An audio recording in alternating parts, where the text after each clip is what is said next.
La belle vie, la belle vie, la belle vie des fleurs. Alors, une fois n'est pas coutume, nous allons retrouver, toujours dédié à Petite Tigre, nous allons aller du côté des fleurs.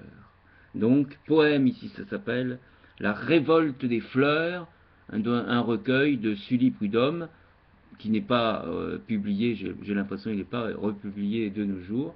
Donc je possède un vieux livre, et donc je vais me faire le plaisir, Chamroux sur Chamroux Télé, de te lire des poèmes comme ça qui ne sont pas réédités, mais qui n'en sont pas moins magnifiques.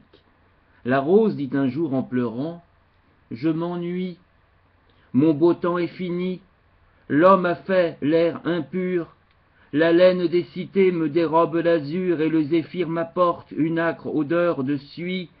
Plus de claires villas dans l'air libre, en plein champ, partout des murs, partout de la pierre et de l'ombre, partout un pavé dur qu'à flot pressé encombre, tumultueux et triste, un peuple de marchands. Ah, qu'ils sont loin les jours où l'aspect d'une acanthe inspirait leur parure aux frustes chapiteaux, où les fins ouvriers des plus rares métaux m'empruntaient les contours d'une coupe élégante.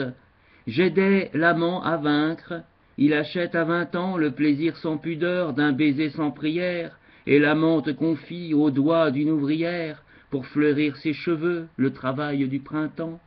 Je ne suis plus au bal qu'un luxe de commande, je ne couronne plus les fronts dans les banquets, même aux fêtes des morts, combien peu de bouquets sont cueillis par les mains qui leur en font l'offrande. Chez des êtres blasés, brutaux ou dissolus, je règne sans grandeur comme une courtisane. L'art grossier me trahit, l'amour vil me profane, on me cultive encore, on ne m'honore plus. Sa plainte qu'entendaient ses voisines compagnes, courut de proche en proche, éparse en les campagnes, au gré des vents, des flots, des insectes ailés, le peuple tout entier des tisseuses de soie, des parfileuses d'or que le printemps emploie, sentit ses vieux griefs soudain renouvelés. Déjà les fleurs au cœur fragile, mais superbe, souffraient de voir que l'homme eût, au moindre brin d'herbe, ravi la liberté de croître à sa façon, qu'il eût borné partout leur antique horizon.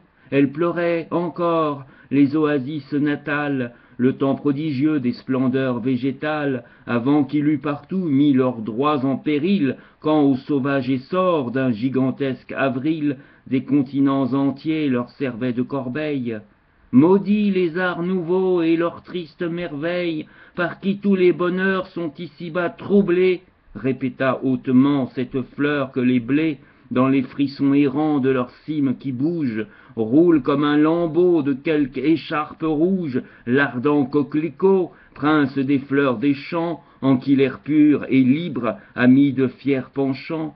Nos parures sont assorties à des goûts que l'homme n'a plus, ô mes sœurs, jetons aux orties tous ces falbalas superflus, ne gardons que le nécessaire, les étamines, le pistil, une corolle, pourquoi faire, mieux vaut pour l'homme un grain de mil. Retirons-lui, dons inutiles, nos parfums et nos coloris, que des choses qu'il dit futiles, il apprenne à sentir le prix. C'est ainsi que parla le rustre à sa manière. Ce discours acclamé de la gente printanière fut goûté de la rose.